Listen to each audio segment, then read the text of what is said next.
I'm always so shy. Then you went ahead and made a game. You know, the joy of a home game is like the stereotypical Italian accent, so I just stopped. The love letter to sea. Like, I'm really into that, actually. I will swallow the moon.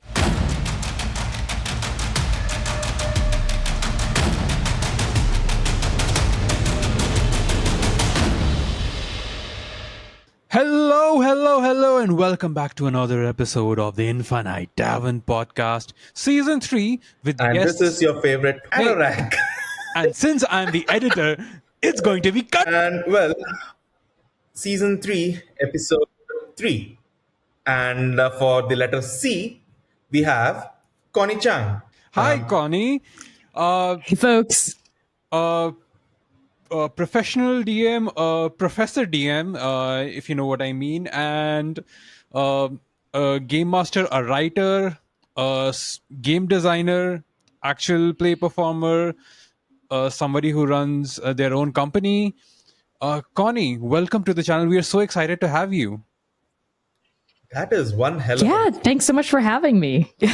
I'm always so shy when people introduce me. Yeah, because they like list all these things and I'm like, I suppose that is me. But hi, it's good to be here. Hi. And thank you for agreeing to, come on to the podcast. Yeah, of course. It's my absolute pleasure. Fellow Crit Award winners here. That's how, that's how we roll. So, Connie, I first got introduced to your work and yourself. In fact, during Crit Awards 2024, when around that time, Last Hope was also about to come out. And you guys had just released the trailer and everyone was talking about it because why the hell shouldn't they? And I immediately took a look at it and I was like, this is something new. This is something great. Plus, it's a one-on-one. It's a duet actual play, which is not rare, but it's not seen as much in the actual play production realm. So that was my introduction to you, and then I got into, okay, what's Transplanar RPG all about? And then I got into actually started telling everyone about it, like, hey, please take a look at this. This looks really cool. And we have so many people in our server who are fans of yours, are fans of Transplanar RPG, fans of C, and all the good shit that you guys do. So, Connie, but before all that, we just want to ask you that where did your journey with all of this began, with TTRPG began, with your relationship with it? Yeah, that's a good question. In terms of specifically TTRPGs, I got into playing tabletop games like end of high school, kind of beginning of undergrad. A bunch of my friends in high school wanted to play D&D specifically together to kind of like stay in touch after graduation, and I GM'd for them. My first ever experience with TTRPGs was actually facilitation, running the game. I didn't actually get to play for several years into my TTRPG journey. Yeah, that's so common. That's a lot more common that you would realize, because Anorak himself, he ran the game before he first ever got to play it.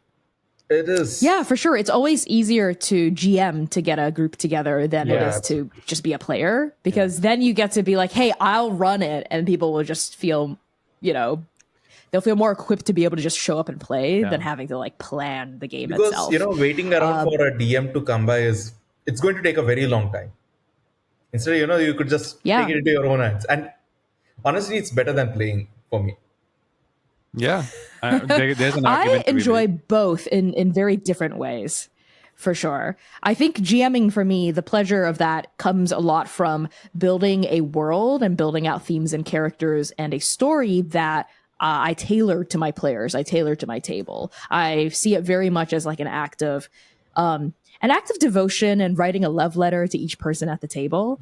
And that is something really special to me as a game master. I feel like that's something you can really only do when you step into that facilitation role. Of course, you can write love letters as a player as well, but there's something about GMing where you get to make the world reflect everyone at the table and all of their characters' struggles and journeys and conflicts. That feels really, really unique to me and very special. I actually get asked quite often by folks trying to get into TTRPGs. Like, where do I start? Like, how do I find a group? Like, how do I get started? There's a lot of great platforms and services out there, of course. But honestly, my biggest piece of advice for anyone, and this might be kind of intimidating, is to offer to GM, because you can always just offer to GM a one shot, and then maybe you'll find a gaming group that way, and then someone else will GM, or you can ask that group if someone else would like to GM after that, so you get to play. And who knows, you might discover that you really enjoy GMing, that you're good at it. And this is basically my way of getting more people to facilitate games and run games.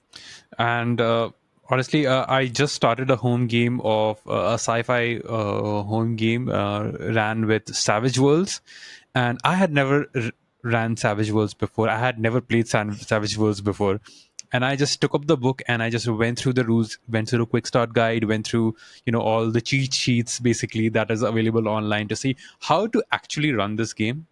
And my party, my bunch of murder hobos, essentially, they ended up completely derailing my intended plan. And I'm like, you know what? I asked for this. I'm going to enjoy it. The least I can do is enjoy the ride.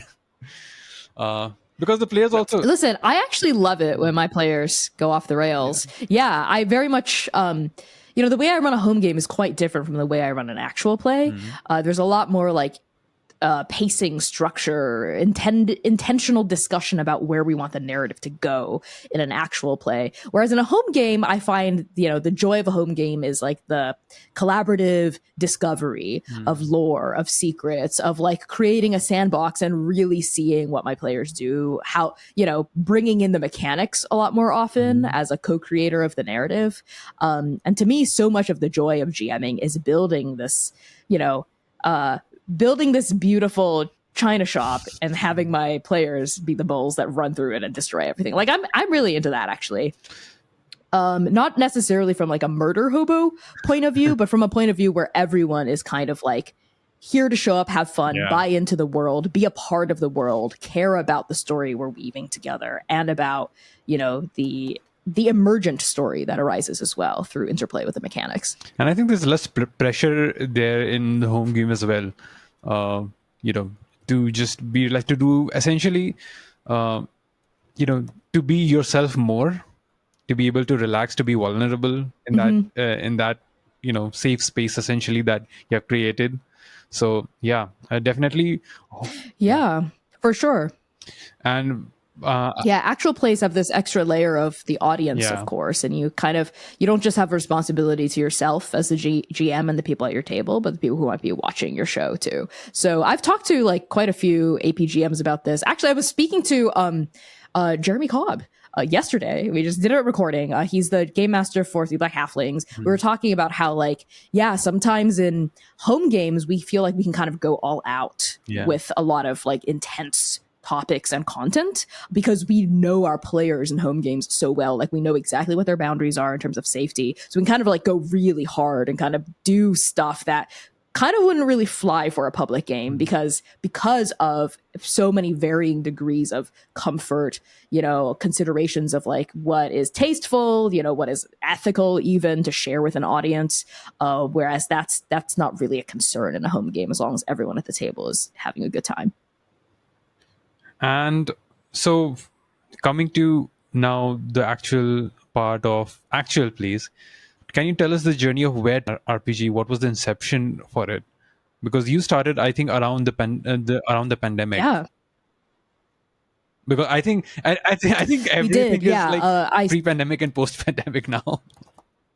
Yeah, I would say the beginning of the pandemic, let's say, definitely did start kind of like an AP boom because people were like at home and like they were like, you know what we should do? We should totally turn our home game into a podcast. That happened like constantly. Or people be like, we should totally make an actual play because, I feel like there must have been an audio drama boom too because people were just sitting at home. And what can you do at home creatively? You can record stuff, right? And that very low barrier to entry. You don't have to, animate. You don't necessarily have, the funding can be zero if you have people willing to put in sweat equity for this, right? Just willing to give their time and labor, and then you can make an AP, right? You technically don't even need art, really. A lot of this stuff you can just like put your own effort and labor into. I think that's why so many people made APs and ADs.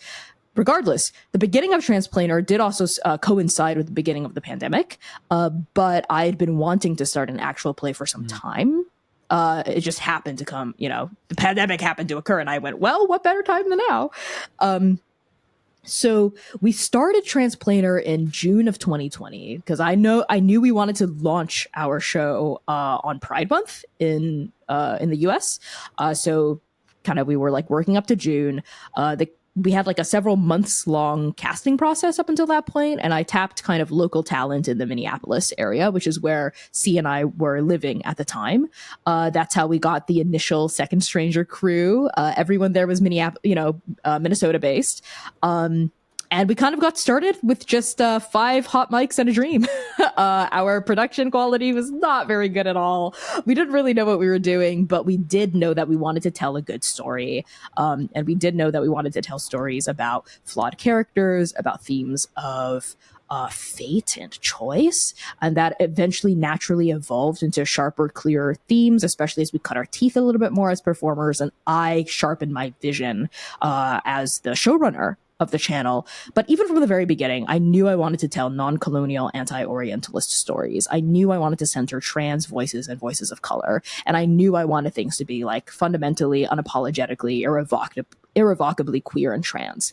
That's always been in like the fundamental DNA of Transplanar, because I was both trying to address a need I was seeing unseen in the space. There were no other at the time that I could think of all trans people of color led channels out there. And because, in terms of the world building out there was a lot of stories out there with like really smart and critical world building, but not a lot that I think kind of pushed beyond, thinking into the realms of liberational storytelling, non-colonial stuff, right? Revolutionary kind of, storytelling. And I wanted to like break beyond the mold of what I was seeing, specifically in D&D at the time, because we started as a D&D 5th edition actual play. And for many reasons, we have since left D&D behind, and we will not be revisiting that system ever again for any of our flagship campaigns.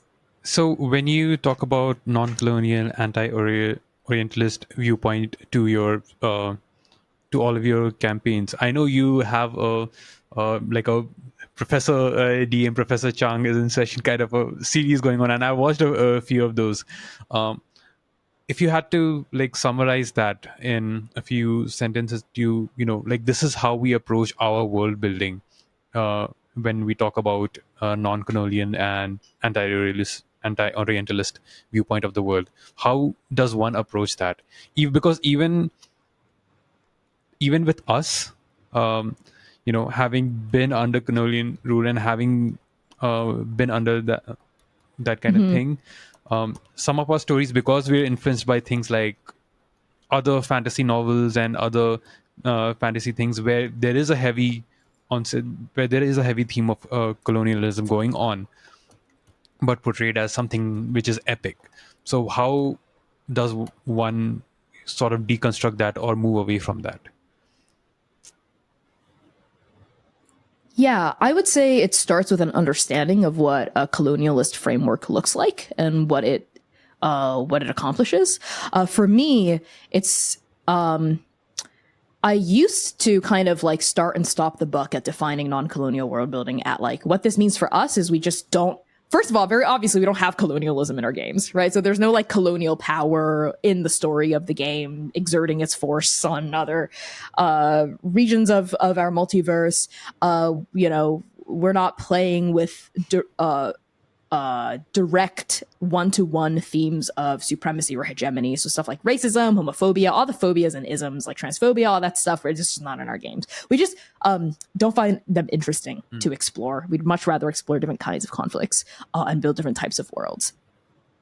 But now, kind of where I'm at with this is both that we aren't interested in portraying colonialism and also like pushing back against what a story is, what it can look like, and the narrative structure of stories themselves. So this idea of like the D&D party that goes out into the untamed wilderness and kills all the monsters there and gets the loot and comes back and like builds up their kingdom. That's a really colonialist approach to gaming and an approach to storytelling within gaming. And if we look at like the roots of D&D, it starts as a war game, a literal war game, right? Like that, those are the origins of D&D and the origins of so much of tabletop role-playing games in the West, right? Literally moving, you know, like fighting wars, and you're embodying literal imperialist and colonialist powers, right? And you're trying to win land and resources. And that is just like deeply uninteresting to me. I would much rather push into more liberational frameworks of storytelling, frameworks where what does it mean? What does it mean and what does it look like to imagine worlds beyond white supremacy, beyond colonialism, beyond imperialism? Like, what does a world without supremacy and hegemony actually look like? And a lot of the time, the people that I ask this question to, if they're not at my table, they're pretty stumped. They don't know. They have no idea where to begin with that. And I don't blame them, because I think it is much harder to come up with worlds and tell stories within worlds where white supremacy does not exist than the other way around, or where logics of supremacy and hegemony as a whole don't exist, right? So it's obviously, you know, some basic tenets of white supremacy, you know, white people are superior to every other race, right? That's like a basic tenet of what it means to kind of be racist, right?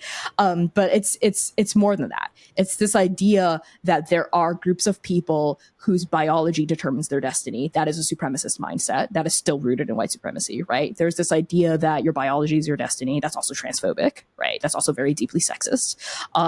This idea that people are like inherently selfish and are inherently tribalist and are inherently anything, right? This idea that any structure, any type of order, any type of like natural, like hierarchy is natural, as opposed to there, you know, the only natural order is that there is no natural order, right? So for me, non-colonial world building, which to me in a lot of ways is synonymous with a liberational world building, embraces modes of seeing, playing, imagining, and creating that are in a lot of ways deeply anarchist at their core, and that decenter colonialist and supremacist hegemonic ways of storytelling, which is difficult and unprecedented in our current world, because the current world, the actual real world we live in, is steeped in all of these deeply complicated, intertwined systems of global oppression and exploitation. But in our fantasy worlds, they don't have to be.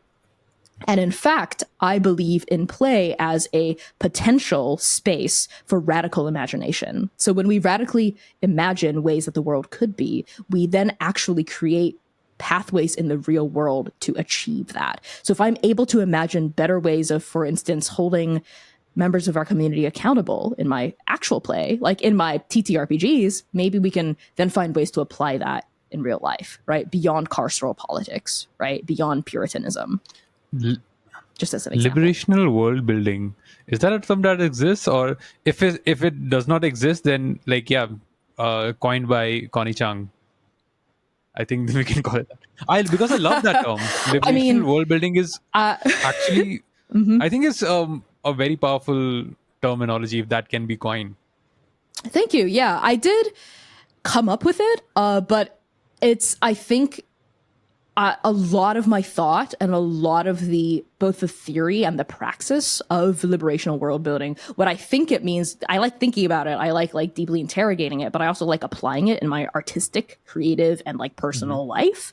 A lot of it is deeply, deeply informed by my my relationship and my education when it comes to like queer Black feminist theory.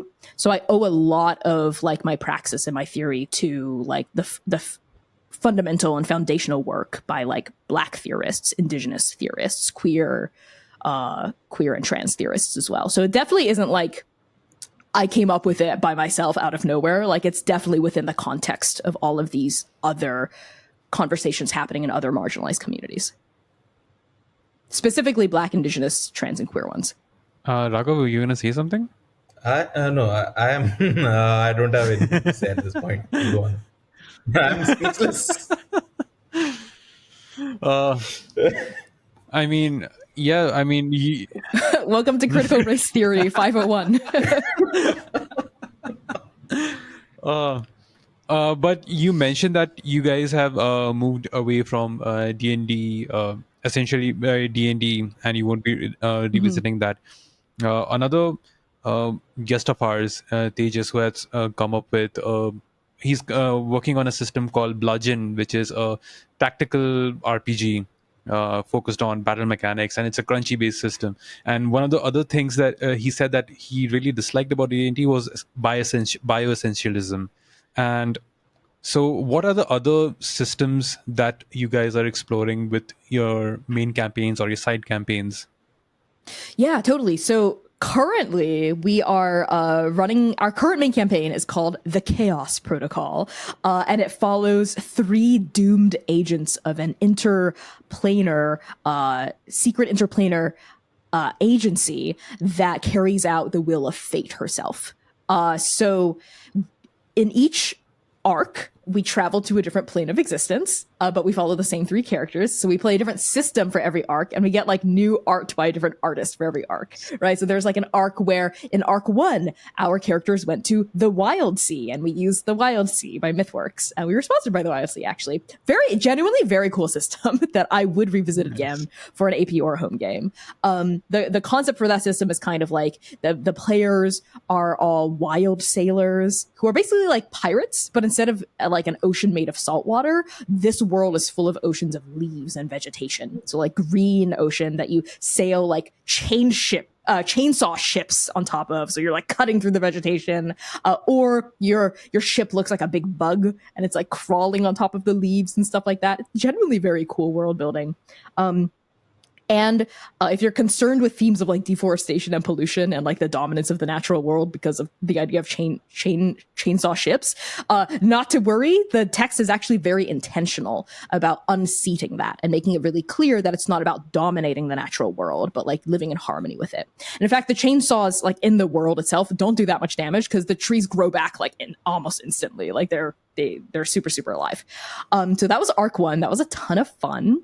I was particularly very intrigued by the game's internal world building of fire being like super dangerous. Like fire in this world can spread very quickly because of this material that causes the trees to bloom called creserin, and it's super, super, super flammable. So if you light even a single flame on the Wild Sea, it could burn for hundreds of years if you're not careful. So especially in the wake of like, you know, the fires in on the West Coast in the US, thinking a lot about concepts of like forest fires, the natural order, like how people live in harmony versus like in tension with the natural world around us, concepts of like indigeneity, colonialism, and all that stuff. Very interesting stuff that just like comes up naturally in exploring this game, but in a way that doesn't feel like we have to dominate the natural world, which I liked about Arc 1.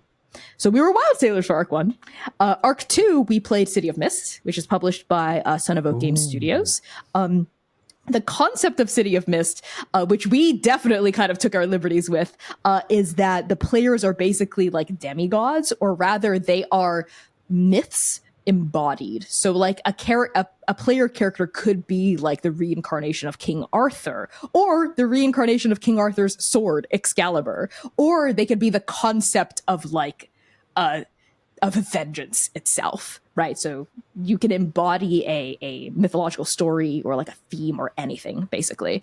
And it's technically like a gritty noir. So it like takes place in this city, and it's kind of like gumshoe core, and you're all like noir, and there's all these like cool like noir tropes.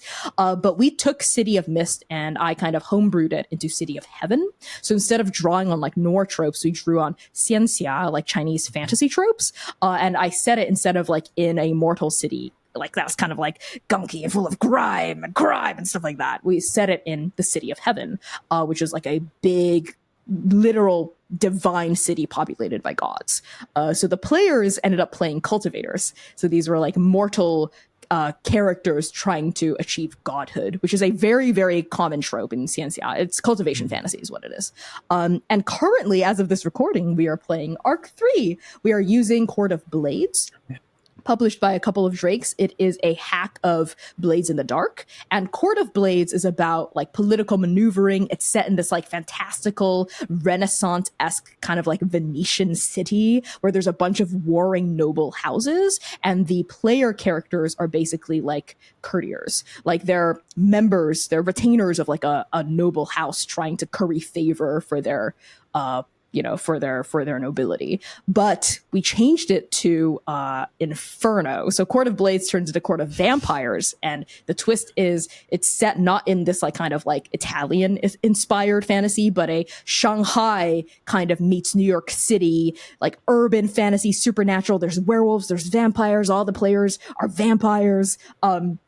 But we kept the warring noble houses concept, and it's kind of like Romeo and Juliet because there's a tragic love story between several NPCs at the heart of it, meets like Blade, vampires, hunters, werewolves, and all that stuff. So good stuff. We play with very different themes every arc, but there's also overarching themes for the entire show itself. And yeah, we stream this, but we also have a podcast companion to go alongside it. And that's kind of where we are currently. I mean, all of these worlds sound so cool. I mean, just hearing the concepts itself is like, especially with the Wild Sea, it reminds me, I haven't read the book. It's on my TBR, it's like so many others. It's Tress of the Emerald Sea by Brandon Sanderson. I think that's the name of the book, where you have ships which we have ships which travel on desert sand instead of like the forest that you just mentioned. But yeah, that's what immediately my mind went to, like, that kind of reminds me of Tress of the Emerald Sea. I need to get to that book, honestly. So many people have recommended it because me being Wheel of Time Sanderson nerd, so like I have to get to that. And the City of Mist, the concept of like actually putting in the City of Heaven, that when it comes to like the City of Heaven, which was your arc 2, and these characters are playing as like maybe reincarnations or personifications of concepts, that kind of like evens out the playing field, doesn't it? Since you are playing in a like a divine kind of place, and not in not like in a normal city, in a mortal city, but in a divine city. I think that kind of levels out the playing field. Yeah, I mean, for our show generally, it's not really about power scaling or about like defeating villains through combat or like being stronger physically or magically. It's more so about solving mysteries, uncovering lore. And yes, there will be combat because we love combat. We love having a big cinematic like set piece fight, right? But it's very much more about like the emotions and the relationships and the political and social maneuvering, right? But basically, kind of, the player characters were cultivators in the City of Heaven, who are very much like, in terms of power level, like below gods. So we made it really clear to the players, hey, you're all going to be playing mortals going into like a city filled with gods. So you're not going to, like, this isn't about kicking the shit out of gods and saving the day. This is about helping the gods, because the reason they go from plane to plane is because they're answering distress calls sent out by those planar denizens. So they're answering a distress call by a god to help solve a mystery that this god can't solve by themselves.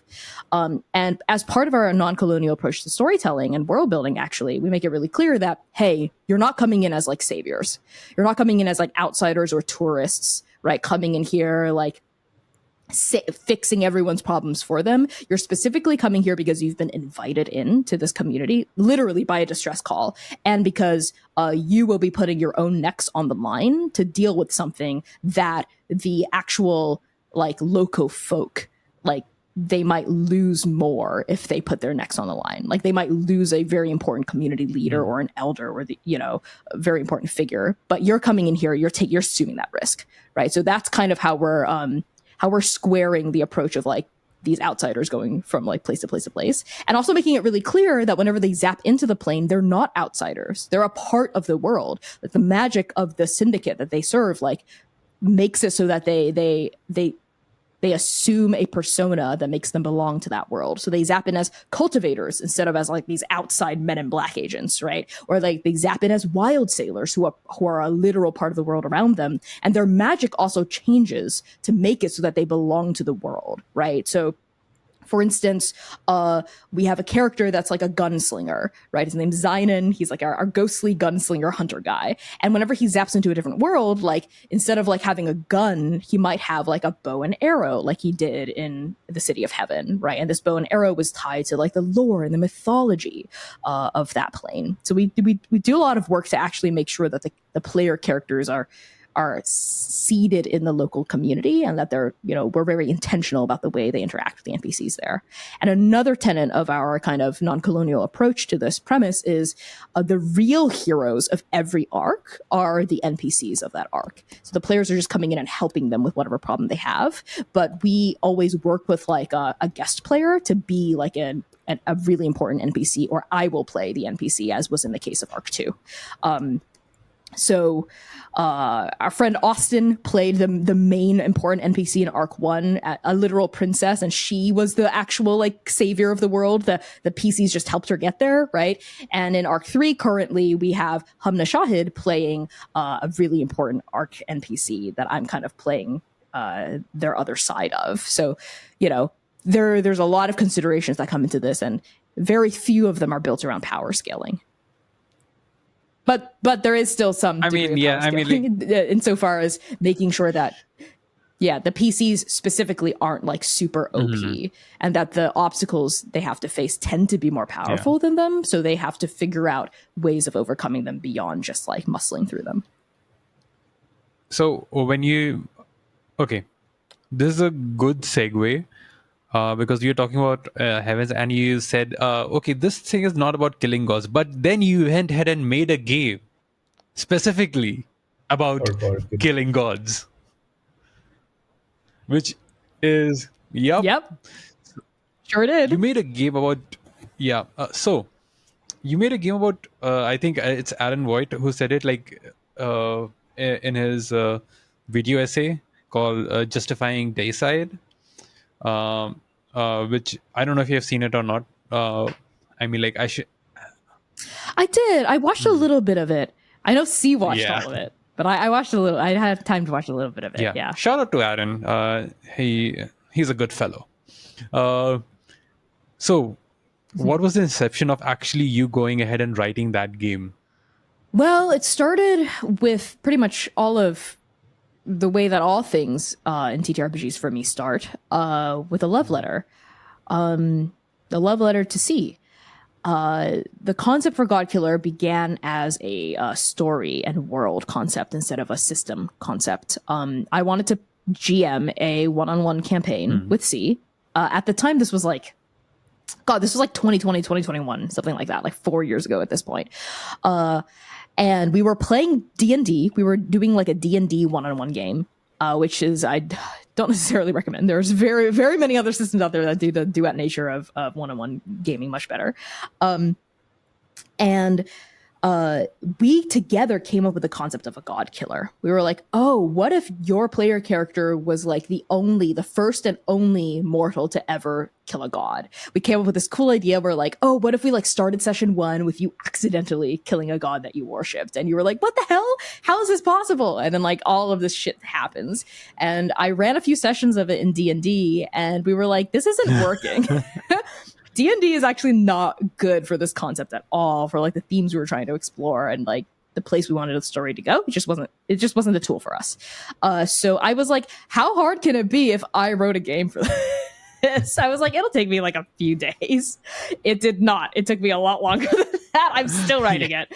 But that was the initial concept of it. I wanted a game that I could run for my partner, and none of the other games out there were working for it. We tried a bunch of other systems actually beyond D&D, but none of them were Godkiller because none of them were the concept of Godkiller. So that's how it began. And why was the choice of using Powered by the Apocalypse as a sort of a chassis to build your system around? Why did you make that particular system like as a sort of, this is where I can build it up? Yeah, well, at the time, I had been running a lot of masks, specifically through the curated play program Oh, by Magpie nice. Games. I was one of their like most one of their GMs for that program. I ended up I ran a ton of games for them actually. So I was very very familiar with the infrastructure of PBTA, and I was kind of thinking about PBTA. I was really enjoying it. I liked its approach to moves, and I liked its approach to playbooks. I was also, because I was running it so much, also becoming aware of some of its limitations in terms of like the ways in which I had seen people approach the design in terms of limitation. So I decided to build Godkiller on some like familiar ground instead of trying to reinvent the wheel whole cloth, especially as like my first longer game effort. I'd made like smaller games before and like modules and mini games and stuff like that, but this would be my like first actual game, right? So I wanted to start someplace where I knew I had stuff to say about the system and I could put an interesting twist on a system that was also already very familiar to other people in the space. So some of the reasons were practical, some of the reasons were creative. And I think it's a cool game for producing interesting story too. well, it is. I can testify to that. So one of the best parts of actually watching God Killer being played out by you guys, and then listening to a few other podcasts like Blackwater, and then like thinking of doing my own thing, was the moves that you came up with, and especially the mortal moves, I would say, more than the divine moves or the crucible moves, because with the mortal moves, the GM and the player, both of them are sort of co-creating the situation. Like, I'll answer one question, you'll answer the other, which is, I mean, I haven't seen it so far in any other game. I have seen it in some parts in other, maybe Card from Brindlewood games, or maybe a couple of other PBTA games. But this thing of the choose this move, you choose what question you want to answer, and the GM will answer the other, which is so cool, because rarely does anything as a mechanic allow the player to be part of the of building the situation or building the world together. And I really like that, and I don't think, like, correct me if I'm wrong, but I don't think any other game does that right now as well. Ooh, I'm not sure. I think I was very much inspired by a lot of belonging outside belonging games approach to structuring, I guess, for lack of a better term, their core resolution system for that. But I did kind of make that up based on what I needed at the time for mortal moves. I knew that I wanted mortal moves to feel intimate and personal and messy, and that you're taking 2 steps forward, but you're also always taking 1 step back. And I wanted it to resonate along the duet nature of the game, where like the player and the GM are both equally powerful when it comes to actually determining the narrative of the game. That was really, really important to me. So mortal moves are a way to do that, because you're always guaranteed to, like, you can always choose which one you want to answer. And of course, you're giving your GM the other choice, but importantly, both of you are always answering, and the player always chooses first. And the player gets to initiate mortal moves. Like, you can basically trigger it as long as you fulfill, what it's asking you to do. Yeah. Another thing, that the language that becomes part of the game itself. And again, I'm just like, recounting one of the moves that is there, which is a crucible move, which is like violate a curse. The language that is used to actually describe it, what shatters beyond repair, what mutates beyond recognition, what shifts beyond your reach. Where do you come up with these epic lines? Yeah, I mean, I have to credit a lot of my inspiration goes to Ray Najati. He is the designer behind Apocalypse Keys, Balik Bayan, Returning Home, and a bunch of like Our Hunt, a bunch of really cool quote unquote story games out there, whatever that means to you. Because that term is used a lot by a lot of different people in a lot of different contexts. But I use it positively.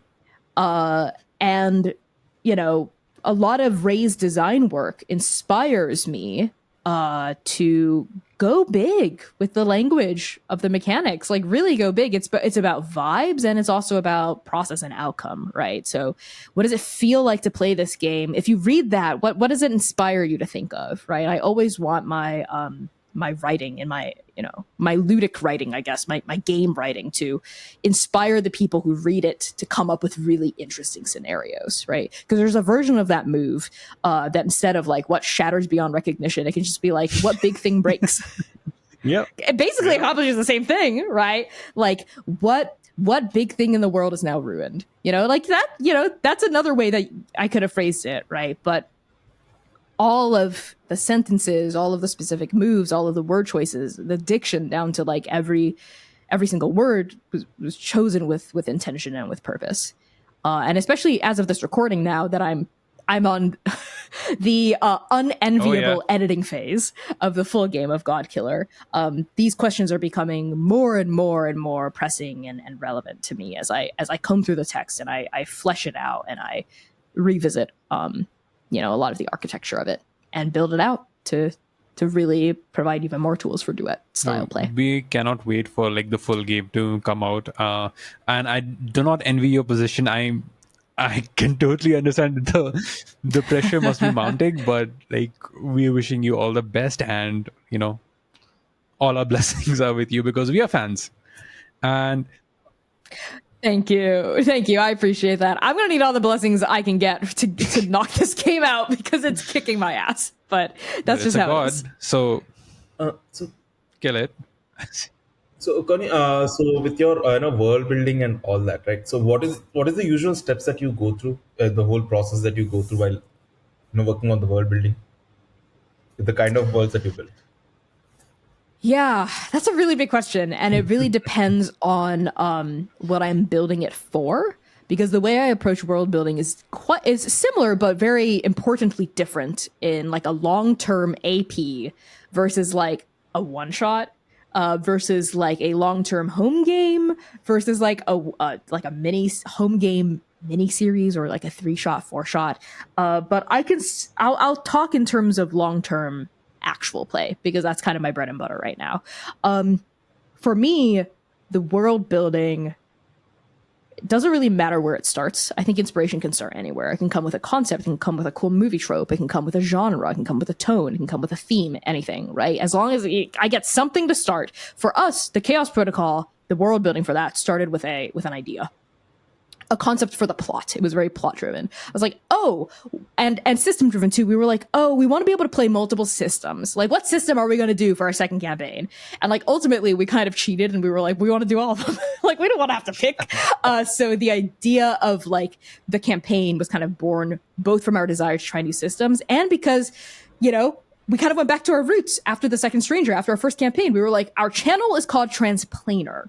Obviously, it's a trans pun, but also we should probably have a show in which we're transplanar. We're going to multiple planes of existence. So that was kind of where all of that began. The concept of what if the player characters were able to jump from plane to plane, and then I had to work backwards from there. Not gimmick, but like, why are they going from plane to plane? Like, are they in a spaceship and they're like just traveling across the multiverse? Are they like running from something and they're being chased across the multiverse and they're like finding refuge in different planes? Like we came up with a bunch of different ideas for how and why the player characters would go from plane to plane. And then we finally landed on this idea of the syndicate, the Transplanar Reification and Nourishment Syndicate, the secret interplanar agency that carries out Fate's will, which was a organization I introduced at the end of our first main campaign.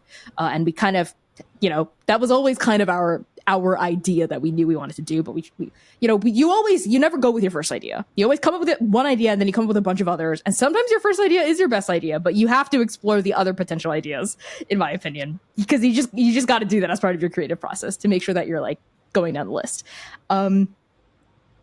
That was how the initial concept began, and then I began to build out the details of it. Now that we have the big picture stuff nailed down for like the general concept of the campaign, okay, what does the syndicate look like? what's their goal? Okay, what's their real goal? Are the player characters aware of this? How are they going to find out? When are they going to find out? Also, this is a long-term campaign. How are we going to set up character arcs for each of our player characters and for the overall themes of the show in a way that can support long-term play? Because you don't want to shoot, shoot all your bullets in arc 1, right? You don't want to have every player character like achieve self-actualization and like self-fulfillment by the end of like 8 episodes when you have 150 to go, right? So that all of this stuff, these are all important considerations. And then it was about arc to arc world building. Once I had the organization itself, which was kind of like the through line tying everything together, because they'd always go back to home base, right, between arcs. Once I had the details of that figured out, like the leadership structure of the syndicate, like who rules the syndicate? Is it Fate? Is she directly involved? No, she's probably fucked off doing her own thing. Okay, who does she put in charge while she's gone, right? Oh, we came up with this idea of the patron saints, right? They are the people in charge of the syndicate. Wait, but hold on. What's their relationship to the cosmology of the multiverse? Okay, so at the very top, we have these things called precepts, and then domains, and then patron saints, and then gods, and then demigods, and then mortals, and ghosts and monsters. Cool. And then we came up with this like huge long lore document that we were able to give our players about the cosmology of the multiverse, because our campaign concept was a multiversal campaign concept. They were going from plane to plane. They needed to know how the cosmology of everything worked, so we gave it to them. I came up with it. And it is a process that you do both at the very beginning when you're setting everything up, and you do in flight. Literally just this week, a few days ago, I spent a lot of time, this entire past week actually, journaling about, I think I wrote like 20 pages in my journal, in this journal right here, 20 pages about the nature of fate and about what that means for our show and what we're trying to say about fate, you know? And this is all stuff that we kind of had ideas about already when we first started out, but we were getting to a point in the show where I really needed to have this super clear. And I spent a lot of time writing that out, and I had stuff ready to present to the players today. So for me, world building is both happens at the beginning of every season, and it happens like throughout like a main campaign when you have the chance to actually play with these things in flight and realize, oh, that's actually what it feels like and looks like to embody this. It's both similar to and different from how I was imagining it would look and feel like when I was first planning it out. So I think for me, world building is not some siloed solo activity by some genius or auteur game master who goes into my dark little writing hole and then comes out with like a beautiful, golden, perfect, immaculate thing. Not at all. For me, it's a really messy process. It's really agile. It's super fluid. It's dynamic. It's constantly changing and shifting. And I'm constantly learning new things about my world too as we continue to build on it. So I think for me, a lot of GMing is coming to the table and building out a multiverse with really strong ideas, loosely held. So if players had like specific ideas too, creating space for them to help co-create. And I ask that of my players as well. It's one of our core values at Transplanar. Come to the table with strong ideas loosely held.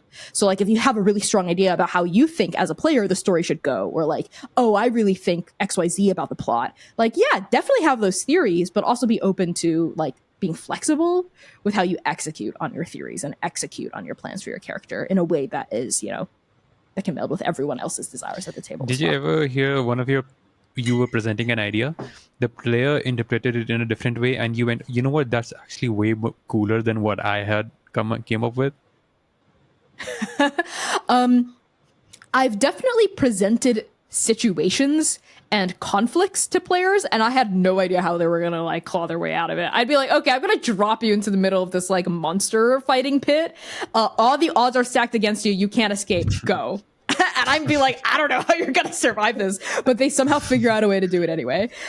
So in that way, yes, constantly. I'm constantly presenting my players with horrific situations and having them just claw their way out of it. And they'll be like, oh my God, Connie, were you like, did you plan for us to do this? To like figure this out? And I'd be like, haha, yeah, totally. I'm such a genius. But really, I'm like, I don't know. You pulled that out of your own hat, right? Like, I got to give the credit to you. So kind of a yes, and a little bit no insofar as like, in terms of my approach to lore building, it does happen occasionally, but not very often, where I will do a lore drop or I'll present some information about the world, and then the players will misinterpret it and they will say, oh, I thought that actually meant this, and then they will act on their misinterpretation of the lore. So for example, this isn't like an actual real example. For instance, if I was dropping hints that NPC A was the villain, and then the players took them, they were like, NPC B is the villain, and they put together a whole plan to like abduct NPC B and like get information out of them. I wouldn't necessarily. It would depend on if it was an actual play or a home game. In a home game, I might go with the flow and go, you know what? Actually, NPC B is a minion of NPC A now. So all of their planning doesn't go to waste. You know what I mean? Because I don't like being an adversarial GM insofar as like, I have one right answer, and if you don't guess the right answer about the world, I'm going to punish you, and everything you do is for naught. I think that's kind of a shitty way to run the game, not going to lie.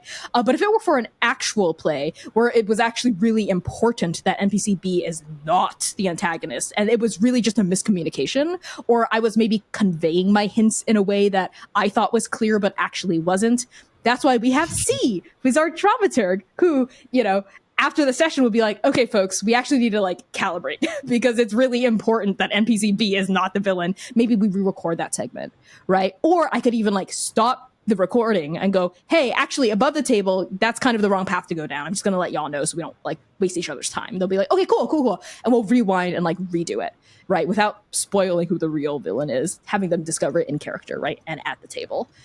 Which is also why, incidentally, our live streams for the Chaos Protocol, we call them live recordings, even though they are live streams, to always give ourselves the flexibility of being like, okay, pause, either for a safety reason or for a lore reason, right? Okay, actually, I'm going to redo that. I don't actually think that's what this world is like, And that's actually a challenge for myself and for my players from our dramaturg to pause things and use safety tools more often on stream.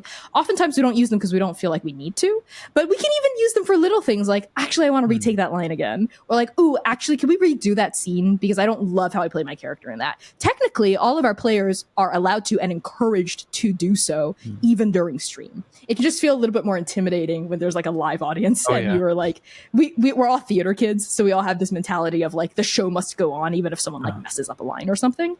But really, it's AP. The stakes are so low. We can do whatever we want. It's our show. Yeah, right? And I think that's one of the most daunting aspects of when people are actually live streaming and playing, because oh my god, people are watching.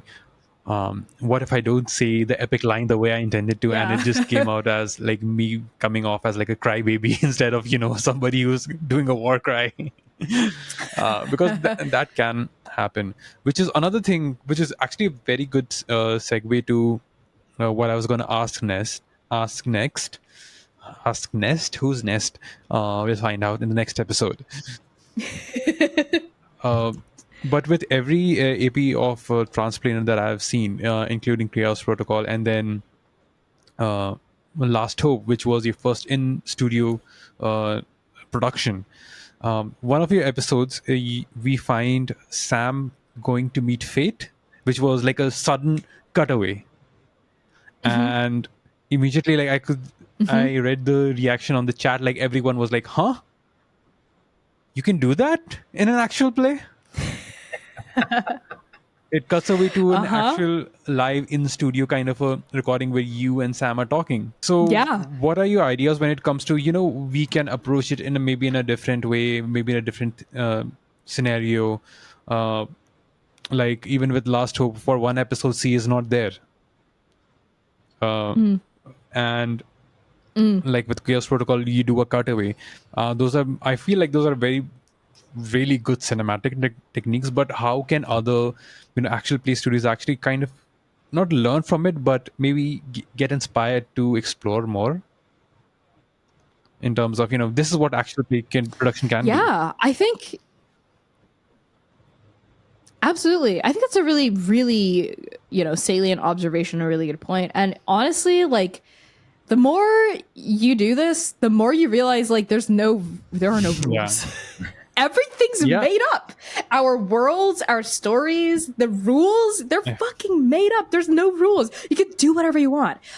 It is both chaotic, and it is freeing. It is so freeing because there's no playbook, right? Like there's no playbook to success here. Like this is true for any aspect of the arts, any aspect of entertainment. There's no playbook to success, and anyone who says there is trying to sell you something. Or they're limited by their own kind of narrow perspective, I would say. And success is whatever you want it to be, right? Like for us, success means doing something really weird and like catching our audience off kilter. They're like, what the hell is happening? It was so gratifying to see the reaction in chat. We recorded that cutaway scene at Big Bad Con, which took fully 10 hours like to put together. It was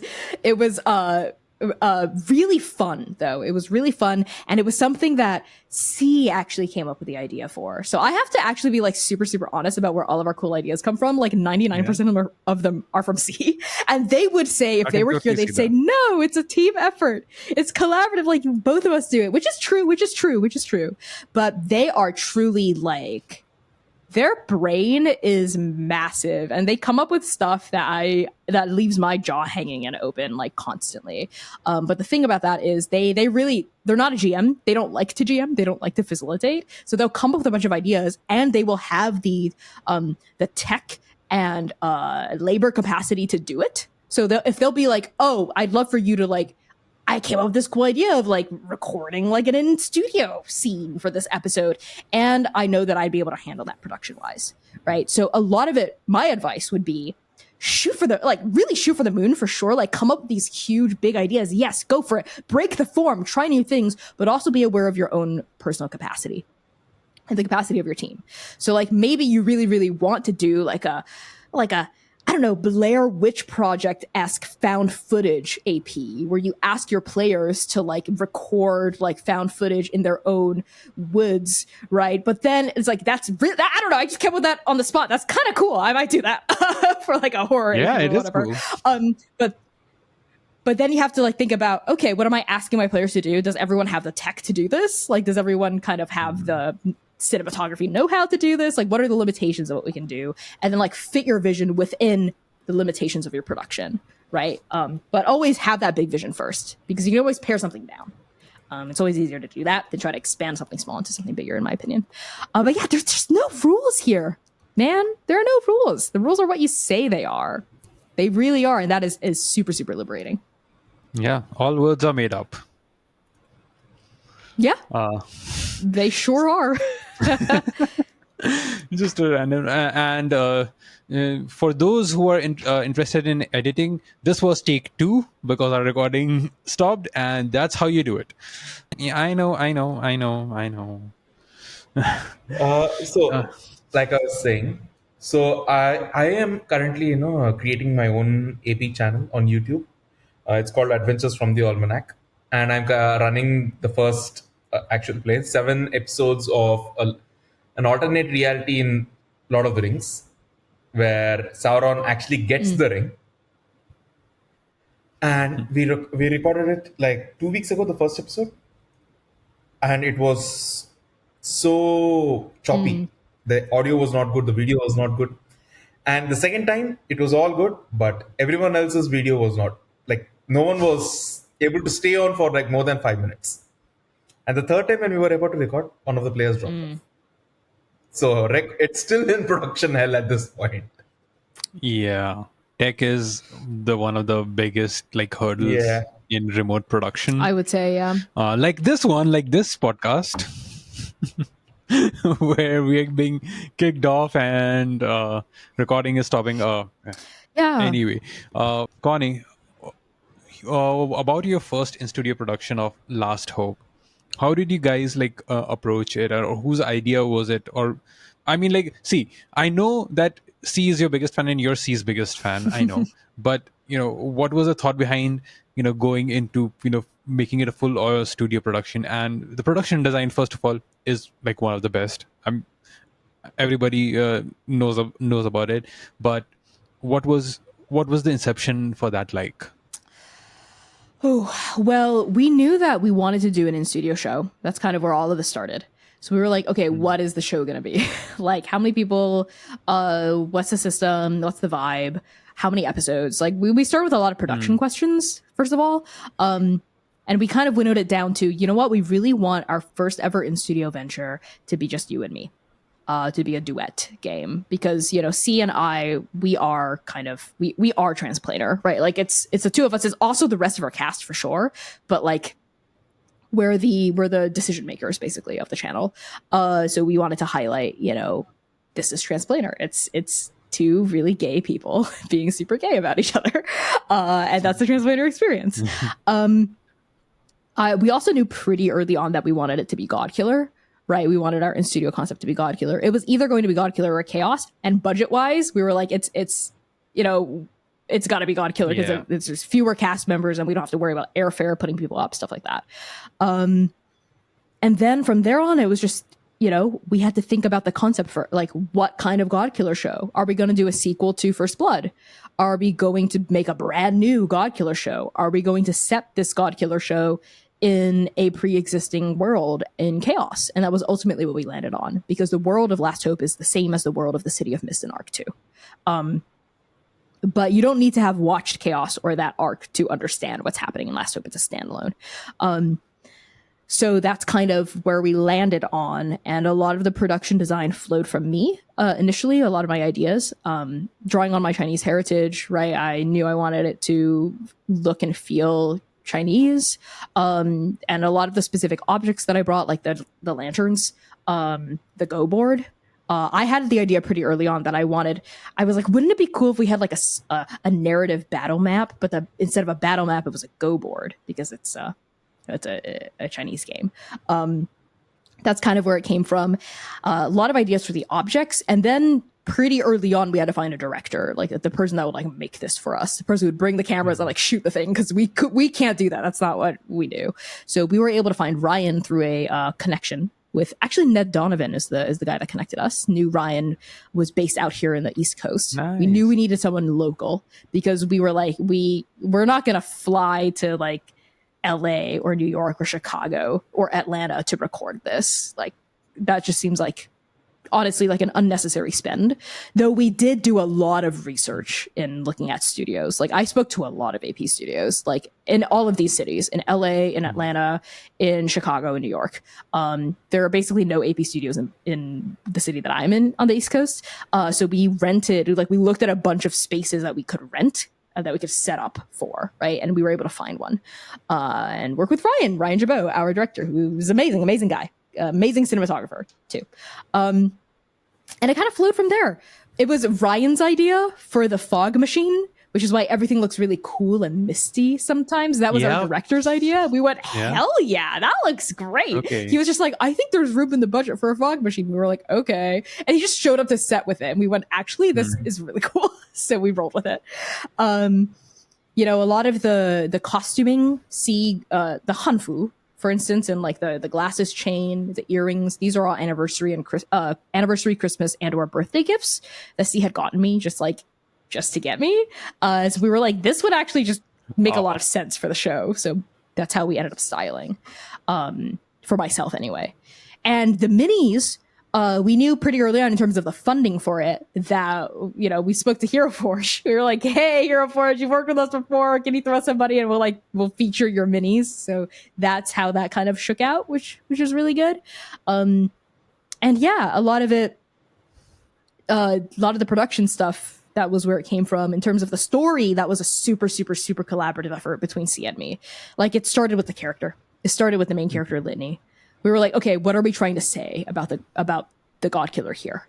Like, what is the character arc that Litany's going to go on? And then we kind of built the world based off of that, because it was about one character, right? Instead of like a party where there's multiple main characters, there's just the one. So I was able to, that was a really good starting point. Once we understood Litany's character arc, I was able to build the story around it. Amazing. Well,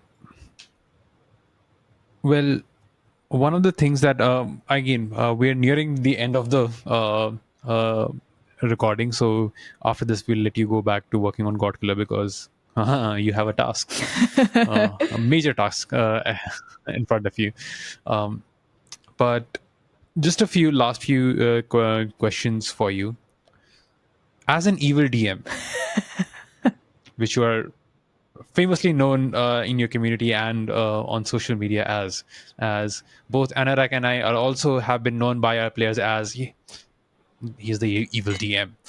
So, what is your favorite evil DM advice? Evil voice? Okay, I have three. I have three evil voices. Evil DM, yeah. My first one is what I call the sexy futch woman. And it's when your voice kind of drops down here and you sound a little husky and just a little sinister and insidious, especially if you pair it with someone who's super fucking hot. My second evil voice is what I call the classic D&D big bad, is when you drop into your metal voice, I am Aragnis. I will swallow the moon and take with you the doom of your world. you have to kind of get really gravelly and deep down in there. And my third favorite evil voice is this one. You give a very cute object or perhaps some sort of animal companion this voice, and you have them say something terrifying like, I have seen your future, and it is full of bone, blood, and dust. You have nothing to live for. Sink into despair. All three of these are my favorite evil voices. I'm actually use the third one. I'm going to try to learn that. I'm going to use that. It's just an ooh-woo voice, So but you should what pair I- it with something very ominous. Oh, So I have one of many my ideas. favorite like evil voice is when I'm not breathing out, when I'm breathing in. So that's when I Ooh, vocalize. can I hear it? Ooh, I want to hear your evil voices. So when I talk, it gets a different feeling. That's horrifying. I mean, It's this like a is- ghoul. I love it. yeah, essentially. So, but yeah, that's what I usually use for my monsters. But that's what I use for my Call of Cthulhu campaign on Pathless tables, where all these kind of quote unquote monsters, all of them, they had essentially their ancient throats burnt out. And I felt like they can't really speak normally, and I don't want to give them just nameless like a gruff voice. Yeah. I was like, let me just make it more. I love that. And I made them laugh. I like that as well. Like Yeah, I hate that. laughing Positive. when you're breathing in. Jimmy Carr laughing voice, but make it evil. I love that. So that's my go-to. Honestly, evil sometimes voice. you need that subtle touch. Like I love going big for the big bad, but like sometimes like exactly that like subtle touch of the strange wheezing and the inverted breathing is like that's just the perfect amount of unsettling. I thank you for gracing my ears with that horrifying monstrosity. What about you, Anurag? What's your favorite evil voice? Mine, it's usually my own voice. I follow Brennan with this. I just use my own voice for evil characters. That is such a power move. I love that. I've run Curse of Strahd twice so far, and both the times when playing Strahd, I just used my own voice with the whole ominous, the laughter, the evil BBEG laughter that he does. And that was like, what was that dialogue he says? You are here because I willed it. Yeah. And when you die, it will be as I demanded. Yes. I just forgot the dialogue, but that's Oh no, that's so good because it's you, Nice. but like with that gravitas, right? So like for me, actually, Yeah. a running joke with my cast is that I'm actually terrible at voices. I'm really bad at accents. I've definitely gotten better at character voices, sans accents, since the beginning of the Second Stranger. If you like listen to a lot of my NPC voice work in the very, very beginning, like I've definitely grown a lot since then. That's one of like the GMing things that I'm actually quite proud of for myself. But I am so bad cannot do accents. That is like the one thing I've always been terrible at, and I'm really not interested in improving on. But voice acting is just acting. It's both about doing an interesting, cool voice, like cartoon style, but also it's as Anurag, you kind of illustrated, it's about the diction, it's about the pacing, right? It's about not just about how you can stretch your vocal cords, but also about just the performance of it, right? Which is to me, as someone who doesn't have a very huge vocal palette, that's always very encouraging. I tried accents actually, and every single time I try a new accent, it just goes into the stereotypical Italian accent, so I just stopped. Well, at least you can do an Italian You're not going to grace us with that? It's the stereotypical one. I just don't want to do it, but Okay, yeah, fair. Fair enough. Even I suck with accents, but again, diction is a thing that at least somebody can focus on. Definitely. Last question, Connie, and Anurag, do you want to ask this one? yeah, I mean, no, let's change this. What was your best evil DM moment? Yeah. Since you are known as the evil DM, so what was your best evil DM? Oh my god. The whole rubbing your hands together, laughing kind of a thing. It's easier for me to think of evil GM moments from shows that I've already completed, because I always like to save my favorite evil moments for the end of things, because you got to hit people at the climax of the show. You got to hit people with the big twist at the end, right? If you do your twist at the beginning, how are you going to top that? You know what I mean? So for me, I'll go show by show, I suppose. For The Second Stranger, I have several, and you've probably already seen the short forms of these, but I'll say them anyway. I think the reason why they work so well as short forms is because they're big twists.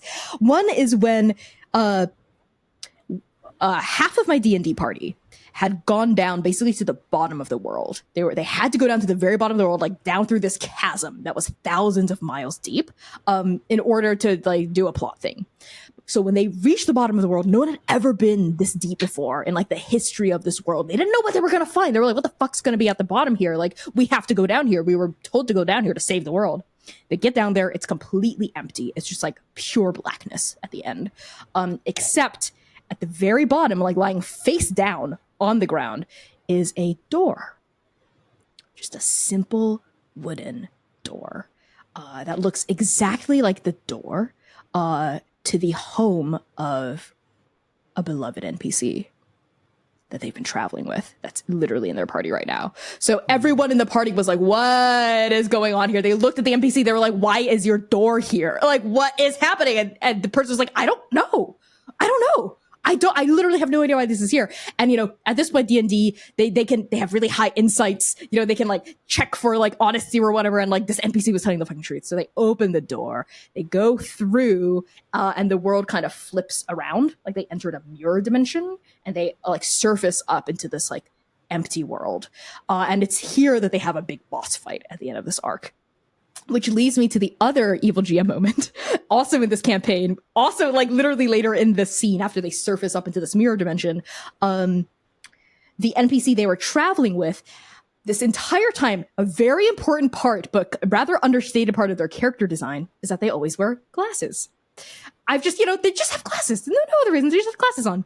And I'd kind of set up in a previous special episode with guest players. So none of my regular players were actually part of this, but they watched it later and they went, Connie, what the fuck did you mean by this? And I went, it'll become clear in an arc or two, where these guest player characters received a letter, an unknown letter from someone saying, hey, get this character to take their glasses off. They did not deliver this letter. But this is the character who wears glasses, and everyone's like, what the fuck are you talking about? So in this final, kind of climactic moment, they're in this empty world. This character's glasses gets knocked off, it's pulled into this black hole basically, and without the glasses they transform into the big bad of the entire campaign. So it's revealed that this beloved NPC, which I had really done my best to really foreshadow this, so it didn't feel like an actual betrayal. Well, it did feel like a betrayal, but not like one that would make people like genuinely angry. They turned into the big bad, and this big bad, specifically this NPC, was like another character's lover, was like the best friend of a different character. Like everyone had like a really deep, intimate relationship with this character. That was a big Connie evil GM twist that I pulled there. Ended up being the big bad of the entire campaign, which I'd been brewing since Arc 1 Episode 1 and had been dropping hints for since Arc 1 Episode 1. And now this was like Arc 7 Episode 8, like literally 3 years later and like hundreds of episodes later, finally able to pay that off. That's one of my favorite things to do as an evil GM. Set shit up early, and then you get to the payoff. The payoff is incredible because your players will be like, how long have you been sitting on that for? It's one of my favorite things to do in tabletops. Yeah. I'm trying to think for like Chaos, which is my current main campaign. But honestly, there have been some evil things I've done, but I have a lot of really evil things planned, which if any Chaos Protocol fans are listening to this, that is a threat. That is a promise of winning at a threat. My party reached level 12 and they were good at the insight, right? When they went into the Shadowfell, I had another player follow them as a friend. Very bubbly character, just friendly with everyone, just, making all these jokes and all that. And right at the moment when, they were supposed to fight the Wild Hunt, she reveals herself to be one of the Wild Hunt members and stabs the druid and heals the wound with the knife in there. That's gruesome. I love that. She's like, keep this gift with you. Stay pretty. I'm gonna go take care of your other friends, and just runs away. Amazing. That is like one of my favorite moments. And with that, we have come to the end of our podcast, Connie. Not the podcast, the podcast episode.